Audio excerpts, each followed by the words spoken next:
Well, it's officially the end of Christmas, and I think I only got in one video of me wearing a Christmas jumper, which is quite disappointing. Anyway, here comes the synchronizing clap. Hello guys, I mentioned in my last video that I was thinking about shooting to release 2 scripted videos a week once I get into the swing of things with some other projects I have going on right now. As always, I would like to encourage you to check out all my social media and additional channels if you want to see more of what I'm doing. I mentioned basically doing 1 response video a week and 1 topical video a week, meaning relating to a specific topic, not necessarily something that happens to be in the news right now. Usually these videos will be posed as a question. Now, I was thinking I might hold off introducing these topical videos until I was definitely going to be producing 2 videos a week, but I thought actually it would be better to get in some variety on this channel right now. So since I think I'll be producing 1 scripted video a week for at least a few weeks, I'd alternate in that time between response videos and topical videos. I am, however, cautious of the fact that these videos will most likely bring in far fewer subscribers than my response videos, because they won't mention any other YouTuber by name. Indeed, the reason why I've used the controversial term TERF in this title is that I suspect it will potentially give this video more reach, not least with people who might be on the opposite side of this debate to me. These videos will be slightly more effort than my response videos, in that I actually have to spend time organising my thoughts. By contrast with response videos, the structure is already laid out by the order of the points made in the video I'm responding to. What the hell was that? In producing this video, I actually had to spend an extra hour or 2 before writing anything, just trying to consider exactly what I might want to say, and in what order. And it's with this in mind that I'm going to try to make a particular point in these topical videos of encouraging you to actually share these videos and spread them on your social media if you're comfortable letting your affiliation be known on this topic. No judgment if you aren't. Nonetheless, I actually do want this channel to grow, and as such I do keep an eye on the analytics and see what videos help my channel to grow, and I do more of those videos and less of other videos. So if you like this content, there are some deficits that need to be overcome regarding the algorithm for it to be successful. And more macroscopically, the more this channel grows, the more time I can justify dedicating to it. Anyway, onto the video. And again, apologies for using the term TERF in the title to anybody whom that offends. Something I've realised recently as I've become more frustrated with the tendency of queer theory and postmodernism to just make words mean nothing is that clear communication is important. So since a lot of people I might want to communicate to may use the word TERF, I've become more willing to let the use of that term slide with curious parties, and even use it myself sometimes. Let's be honest, TERF Island is a slightly more concise name than Gender Critical Island. But it's with this in mind that I want to get into the first of 3 preliminary points regarding this topic, which is that the term TERF covers a very broad array of opinions, because really the gender critical position is, simply stated, that trans women aren't women. And there doesn't even have to be any question as to what trans women means, because whatever trans woman means, it suggests something other than a biological female. Whereas the gender critical position, nuances aside, ultimately comes down to the assertion that you can't be a woman unless the material fact of your biology is in keeping with those human beings who have historically been understood as women, which is to say, the female phenotype. However, there are many who are called TERFs that would affirm that trans women are women. They would then simply quibble what trans woman means. Again, for a gender critical person, who does or doesn't qualify as a trans woman is immaterial. However, for many who say that trans women are women, they want to be very particular about what else trans women are. Generally speaking, this can include trans medicalists, who believe there must be some kind of medical treatment that changes an individual's physical features in order to make them a woman. It can also include true scum, for whom I'm not aware of a more neutral name, but this basically refers to somebody who believes that you must have gender dysphoria to be considered a trans woman. But ultimately, it's key to note that anybody who rejects the idea that gender is determined 100% by self-identity would fall into this category. It might be that there are many trans women who say, I'm a woman, and you would agree with them. But if there is one person who says, I'm a woman, and you say, no you're not, then you'd be considered a TERF. And I do want to stress this point quite firmly. This isn't just me saying that occasionally there are some overzealous gender identity extremists who attack people who believe that trans women might be slightly more exclusive than simply whoever says they're a trans woman. The most reliable expression of contemporary self-identity essentialist trans activism is anybody who disagrees that self-identity determines gender is a TERF. By the way, I've got like a knot in, funnily enough, my left arm, which makes it sound like I'm having a heart attack, but it's very obviously a muscle knot in my left arm. And it's like I don't know what it is. Like when I hold still, it's like, I wonder if you can, that's the sound of me digging into the knot. I get like really bad knots, you know. It sounds pretty bougie, but genuinely one of my goals in life is to be able to hire a really big, strong, muscly man to just massage me. Just like, and I say big and strong and muscly because I want someone who can just destroy all the knots I get. And that's not like a normal place to get a knot, but it's like, it's bad. I don't know if this is coming up. But like, yeah, it hurts too. But I'm probably just going to be doing this for the rest of the video. Yet still, so good. Yet still, there are even those who believe that anybody who identifies as a woman, and they are called TERFs. Why? Well, often it might be because they say, I believe that those who identify as women are women, but that doesn't discount that biological females are distinct from males. Or they might say, I believe that those who identify as women are women, but also I believe that body-altering medication and surgery should not be given to children under a certain age. Or they might say, I believe that those who identify as women are women, but that it is possible that some who identify as women might be doing so for reasons that are worth investigating. And of course, they might say, I believe that those who identify as women are women, but I think that a lot of contemporary trans activism is creating a cancel culture around having an open and honest debate about this topic. And I end on that point because, ironically, it seems that the slightest disagreement with gender identity extremism will get you called a TERF and, by extension, a bigot. I'll never forget that time when Vorsch, in trying to show that self-identity essentialism wasn't a complete echo chamber where no dissenting opinions were allowed, pointed to the fact that he thought that saying uwu was annoying, and that this opinion had been tolerated. I have controversial opinions that I don't tweet about. I haven't tweeted my opinions on JRPGs. I don't tweet, even though ContraPoints agrees with me, the trans women nya, catgirl, uwu shit is actually pretty annoying and juvenile, and I don't like it. Listen, if there are controversial opinions that you hold and you don't want to get like dogpiled for, you can just keep them right here in your heart, my duderino. You don't have to. Nobody's forcing you to go ahead and put that out in the ether. And you've got to realize you're in an echo chamber that allows no meaningful dissent when your go-to example of how this isn't the case is that you're allowed to disagree with a noise that pervades online trans culture. Not an argument, not a theory, not a deduction, a noise. This is the acceptable diversity of opinion. If you see a trans person say uwu, you're allowed to say, that's kind of annoying. I don't like that. What you can't do is make some pretty basic moral intuitions about children's healthcare, or women's sex-based rights, or free speech, without being called a TERF. Never mind the people who actually genuinely believe that trans women aren't women. Ironically, I think for as much as gender identity extremists run around calling everybody a TERF, it's hard to imagine they could even process the idea of somebody actually being gender critical. In fact, we know this is the case because we've seen real-time reactions of these people reacting to the likes of Magdalene Burns, who was forceful enough to say, no, all trans women are men, bar none. And these gender identity extremists are aghast at this because they're too busy acting as if trans exclusionary means thinking some transgender people might be insincere or some other very mild form of dissent. So when people say that the UK is TERF Ireland, or that the UK media is fiercely transphobic, you have to bear in mind this is what they mean. Anything from trans women aren't women because gender isn't ever determined solely by identity, to trans women are women, but I don't like how J.K. Rowling has been cancelled, will get somebody labelled a TERF. Eddie Redmayne went from being a heroic trans ally standing up against Rowling to being perceived as just as bad as Rowling within the space of only a few days because he said that some people's attacks on Rowling had gone too far.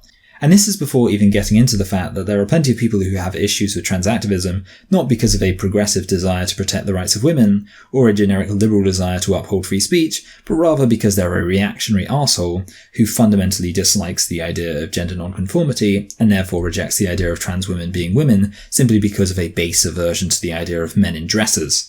Laughably, we've now reached a point where many of these people are also being called TERFs. So TERF Ireland might even be taken as covering everything from the Marxist feminist who grounds her study of women's oppression in material biological reality, to the far-right traditionalist who hates any deviation from traditional gender roles, to the little kid who makes fun of men in dresses because he thinks it looks silly.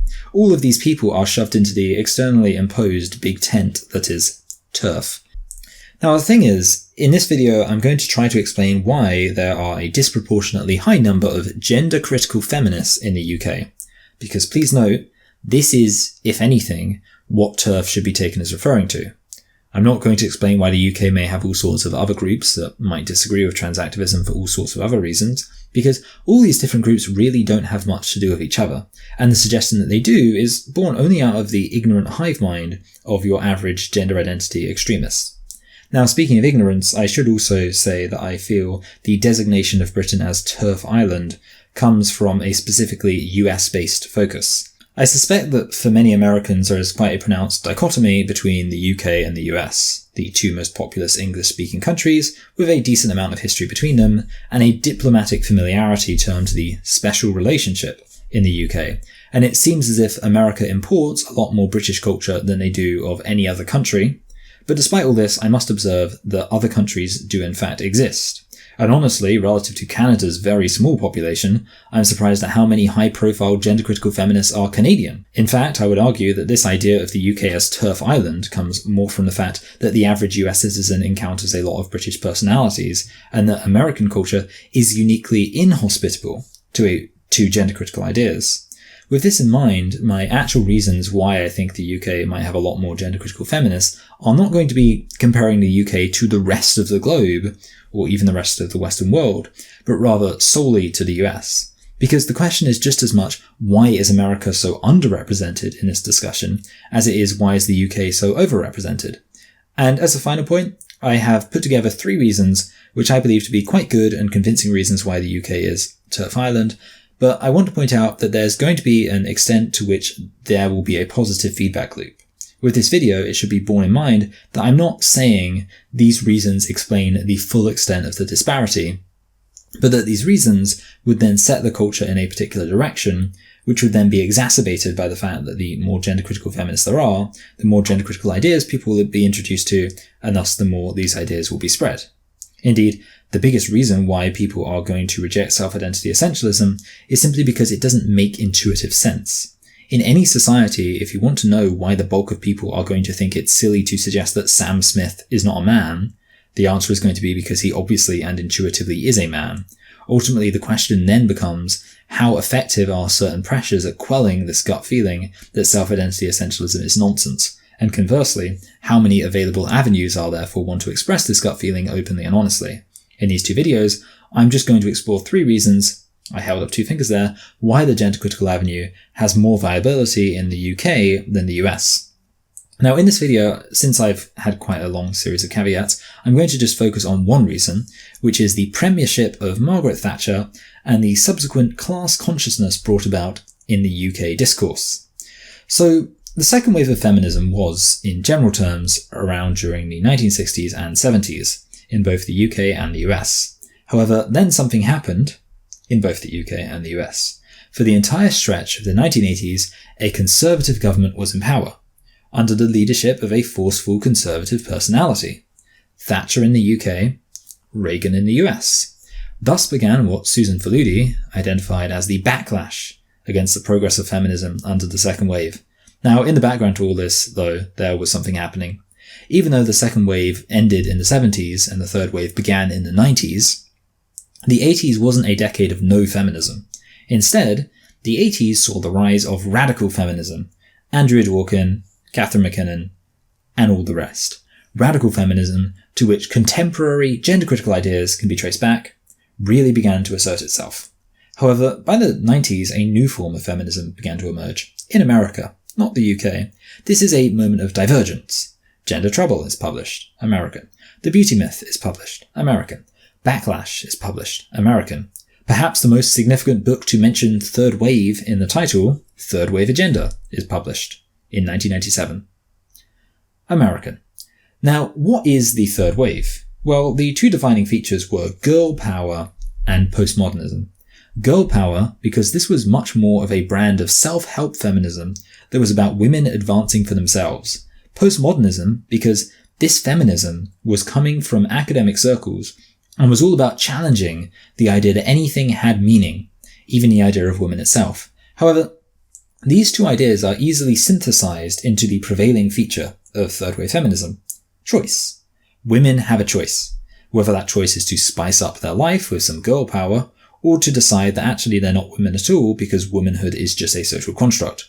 Choices are what matter, and denying somebody's choices, denying the validity of that choice, that's the worst possible thing you can do.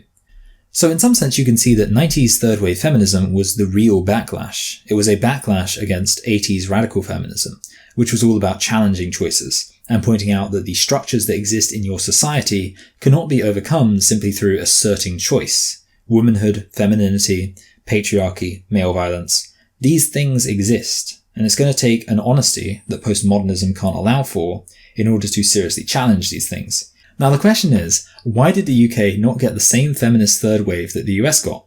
At least not until a fair bit later.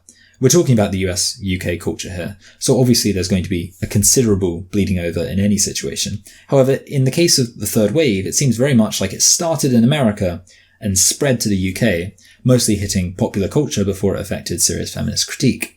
For me, the answer to this question is Thatcher, for 3 reasons. Firstly, Thatcher was a woman. One of the big jokes about contemporary third-wave feminism is this joke that we need more women war criminals, or insert whatever punchline. The basic structure of the joke is that you take some manifestation of systemic issues in Western society and simply say, half of these people should be women. And we saw this as recently as 2016, when many Americans were super on board with the idea of Hillary Clinton being president. Not just because she was the lesser of 2 evils against Trump, but because the fact she was a woman was taken as a reason to suppose she'd automatically be good for women. By contrast, in the UK, we already had a woman Prime Minister in 2016. She was called Theresa May, and she was pretty awful. Certainly the idea of simply celebrating that May was a woman never took off.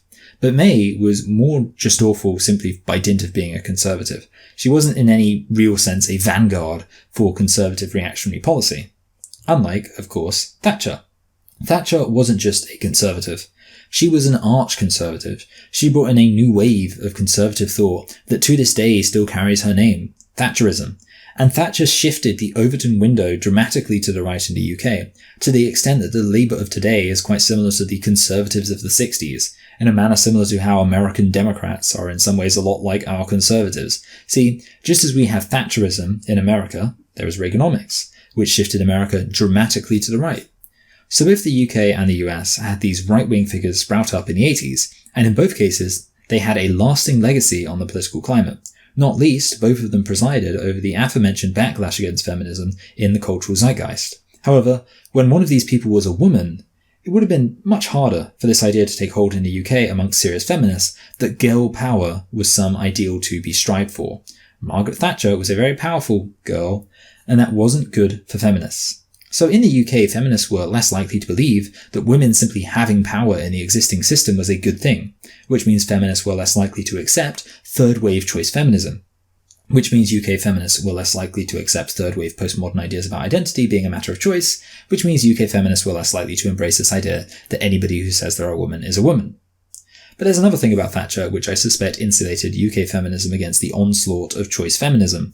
Amongst critics of Thatcher, her social policies get some attention, and her policies, socially, were awful, as already hinted at. However, what most people remember Thatcher for is her economic policies. Significantly, and this is the key, the way that her economic policies exacerbated the differences between social classes. Thatcher consciously destroyed an entire British industry, mining. This wasn't even a matter of incompetence. She chose to do it, because it was in the economic interests of the UK when taking the country as a collective. Indeed, the UK did improve in some sense economically under Thatcher's premiership. However, where did the money go? Mostly to the financial sector, to the middle and upper class folks concentrated around London. It is an inescapable social reality that for somebody like me, Thatcher's policies had a direct positive impact on my life, because my parents worked middle class jobs in the suburbs of South East England. Conversely, for your average working class person from almost anywhere else in England, Thatcher's policies probably to this day have had a direct negative impact on their life. The legacy of Thatcher on politics has been dramatic, but one significant aspect of her policies is that you now, in the UK, can't really begin to have any opinions on politics without confronting the reality of economic classes.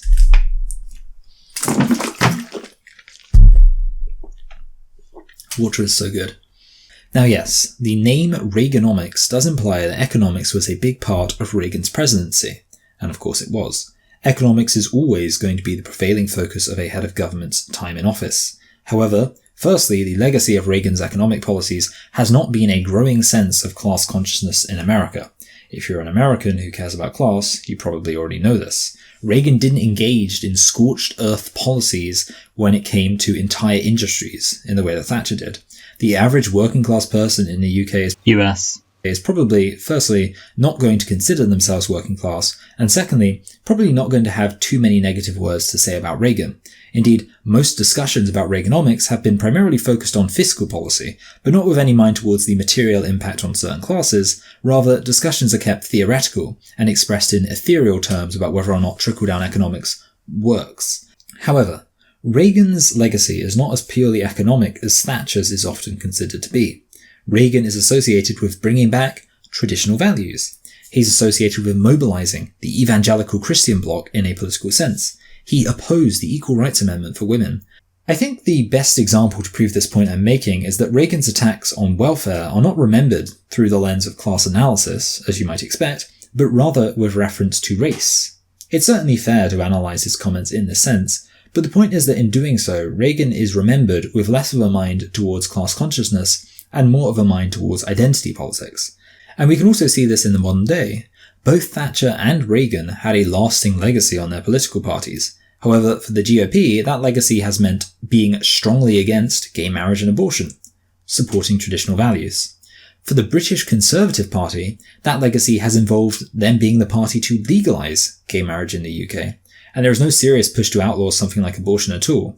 This is just another example of how the legacy of Thatcher doesn't really lie in social policies or identity issues. So I'm hoping we can all agree that the legacy of Thatcher and of Reagan in their two respective countries was, for Thatcher, many critics who were willing to understand the negative effects of her policies principally in terms of class, elevating the positions of the upper class and middle class while hurting the working class. With Reagan, however, his critics understood the negative effects of his policies, yes, in an economic sense, but also in a cultural sense. He's remembered for his stance on religion, race, women, and LGBT issues. He's remembered for his fervent patriotism and the way he changed the perception of American culture to be more masculine, more white, and more Christian.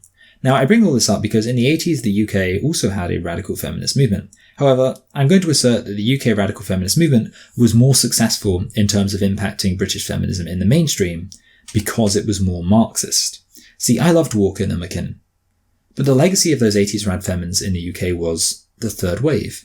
It was basically everything that rad femmes had ever opposed. And why? Because if criticism of Reagan was significantly coloured by identity politics, then of course the 1990s reaction to Reagan was going to be centred on identity politics too. However, by contrast, in the UK, the mainstream opposition to Thatcher was much more open to class-conscious Marxist critiques. And what did you get in the British 1980s feminism? Well, Sheila Rowbotham, Michelle Barrett, feminists who spent a lot of time understanding patriarchy as an expression of class relationships based in material disparities. It's been a while since I've mentioned this, but from 2015 to 2017, I basically read my way through a pretty substantial chunk of feminist literature. Funny thing is, I was broadly reading it chronologically, starting with Wollstonecraft, ending with Jessica Valenti or something. And suddenly, from the end of the 70s to the end of the 80s, I noticed everything get a bit more Marxist-y. And the only explanation I can think of for this is that Thatcher brought about much more class consciousness in the British 80s counterculture. Thus, all movements that are opposed to reactionaries in the UK are slightly more tinted with this class-conscious Marxism than is the case in America. And of course, the final reason why all this took more effect in the UK, granting that there was some degree of Marxist class consciousness in opposition to Reagan, is that hating Reagan is far less mainstream in the US than hating Thatcher is in the UK. Weirdly, there are a lot of people in the UK who seem to think that hating Thatcher is unique to where they're from. Loads of people in Ireland seem to think that the Irish hate Thatcher, but us lot in Great Britain like her. Seems like the Scottish reckon that they hate Thatcher, but that the English like her. And in Northern England, they all talk about how they hate Thatcher, while seemingly imagining that Thatcher is loved in Southern England. But in much of the South West, and certainly London, Thatcher is hated. Thatcher's rivalry with Ken Livingstone, leader of the Greater London Council, was a pretty prominent beef back in the day. Now, I do actually live in Thatcher country. which is to say the broadly suburban or rural counties of southeast England. And yet even still, at any given social gathering, I'd feel much more comfortable attacking Thatcher than supporting her. And part of this, I suspect at this point, is because even the people who like Thatcher have come to embrace the idea of her as a controversial figure. As such, even in a room full of people who like Thatcher, a negative comment about her might be met quite favourably, simply because it's Thatcher. People expect her to be hated. And please note that all these observations are coming from my experience as somebody living in the type of area where you're almost the most likely to encounter Thatcher fans. So for the significant chunk of the country that's not the type of place I live, this hatred of Thatcher is going to be far more palatable. So let's take stock of what we've learned so far. And by the way, I was going to say this earlier, but I just want to clarify, I'm probably not going to be presenting that many studies or sources in these videos, because doing that would slow down my production schedule dramatically, when it's already pretty tight already. Therefore, I'm mostly going to argue from intuition in these videos, which is what I'm going to do right now. Don't expect me to prove all of this with polls and reports. This is intuition, which is fine. Firstly, the fact that Thatcher is a woman has made a strict, bland identity politics less credible in the UK. Don't get me wrong, we still have lots of identity politics in the UK. As I've already said, we pick up plenty from across the pond. However, in the UK, our only 2 female prime ministers have been Conservatives, and I was talking to Luke recently from Dankpol about how Rishi Sunak will probably be the next Prime Minister of the UK, meaning that the UK's first Prime Minister of colour will also be a Conservative. Secondly, the fact that Thatcher's policies are so inescapably class-based, in contrast to Reagan's legacy, means that Marxist ideas are going to be much more palatable in the UK, even amongst people who don't consider themselves Marxists. And Marxism is fundamentally contrary to identity politics. Thirdly, the fact that Thatcher is much more universally hated than Reagan means that all of this can serve to have a much greater effect on the wider UK, extending well beyond a few radical leftists into the cultural mainstream. And of course, if identity politics is less powerful in the UK, if people are less likely to think it matters whether somebody is a woman or a person of colour or straight or gay, then a group of people angrily screaming that trans women are women and calling everyone who disagrees an indirect murderer is going to rub people the wrong way. And of course, Marxism is materialist. Marxism is about material reality. This is why most Marxists do not agree with self-identity essentialism. You can't really believe that oppression is based on material reality, like owning the means of production or having a body capable of labour, and then turn around and say that somebody who identifies as a woman automatically becomes a victim of patriarchy. However, I would love to see a self-proclaimed Marxist try and reconcile a Marxist view of the world with a support for self-identity essentialism. Now, I want to make a pretty belated clarification. I'm obviously not saying the majority of the UK is Marxist. I'm not even saying the majority of gender-critical people in the UK are Marxists. And obviously I don't think that people who are against transgender activism because they dislike the idea of gender nonconformity are Marxists. What I'm saying is that ideas from radical positions can influence a society even while the majority of people probably don't subscribe to those radical positions. Because ultimately, the faulty presumption at the root of this "why is Britain TERF Island" question is this idea that rejecting self-identity essentialism requires some kind of explanation. The reality is, you don't need to be a Marxist to disagree when somebody tells you that somebody with a penis is a woman. However, what Britain's class consciousness and resultant receptiveness to Marxist ideas affords the average person is a theoretical framework through which they can express their objection to postmodern ideas like self-identity essentialism. Just to close, consider 2 examples. On the one hand, we will imagine a hypothetical American. They start off, as most people do, as broadly progressive in their viewpoints. Eventually, they begin to properly internalize the implications of gender being determined entirely by self-identity to the exclusion of anything else. They maybe even start to feel that this idea doesn't make much intuitive sense. However, they live in America. The progressive left where they live is thoroughly inundated with the idea that the nexus of oppression is identity. Different people of colour versus white people. Men versus women. LGBT versus straight. Transgender versus cisgender.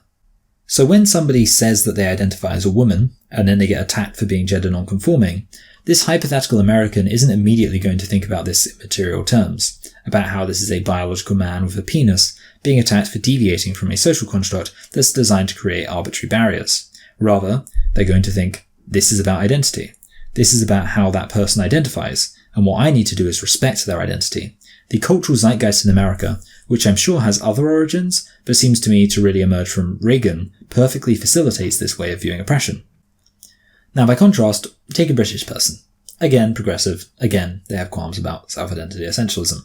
However, when they see the oppression of self-identified trans people, they think about what the progressive left in the UK is significantly more likely to put the focus on. The material. Working class versus upper class. Producers versus owners. Industry versus finance. And therefore, male bodies versus female bodies. Thus, the material is the nexus of oppression. So why are gender non-conforming people oppressed? Is it because of their identities? No. It's because they are, in this scenario, a man with a penis, being attacked based on a perceived flouting of social norms in this regard. So you say, let's criticize this idea of social norms. Let's make sure that people are free to behave however they like with regards to these social norms. But let's do so with a sense of solidarity around the relevant factor here. The material, biological sex. In other words, you're gender critical. Now, I still have 2 other reasons in part 2. I want to stress that I'm not suggesting the 3 reasons I'll present across these 2 videos are the only reason why there are more gender critical people in the UK, let alone suggesting this reason alone is the explanation. I'm simply saying this strikes me as a likely contributing factor, and of course if Marxism allows for even a very small number of people to understand gender depression in terms of biological sex, then it's quite likely that even quite a small number will introduce these ideas to a small number of people, and thus the idea will spread.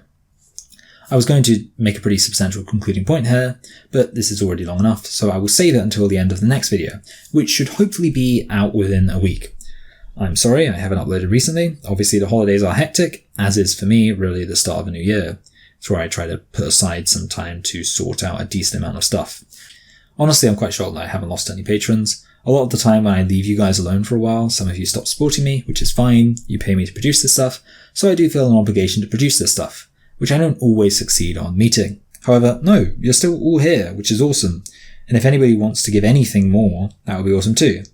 I'm really trying to organise my interaction with my patrons a bit more consistently over the next few months, but I'm not quite there yet, so I can't promise absolutely delivery on all the key points, but I'm getting there. Apart from that, I will again remind you that sharing is paramount here, because this video is not going to do the numbers that my videos do when I mention ContraPoints in the title, which kind of sucks because I do find it nice to be able to look at these slightly more interesting topics than just responding to stupid videos other people have made. However, nothing motivates me more than knowing that my videos have reached more people. It's nice to know that I'm growing my own little community here, so what I can do to foster that is what I'm going to do. So if you like a video like this, make a special effort please to actually let the algorithm know that. Until then, all the best and Happy New Year! Special thanks to my current patrons, Hannah Taylor, Kirsten, Stephen, Nancy D, Rebel of Empires, Lizzie Desu, Constant Disappointment, Adriana Delgado, Harper Cole, Alex Leica, Jane Einstein, George Sibley, Katie, Ryan, Vishnuvius, Pranjanavan, That Feminist Your Father Warned You About, and Lily. You're all very appreciated. Do it! Just do it! Yes, you can! Now the question is, but also, in addition to that, why did the UK not get this?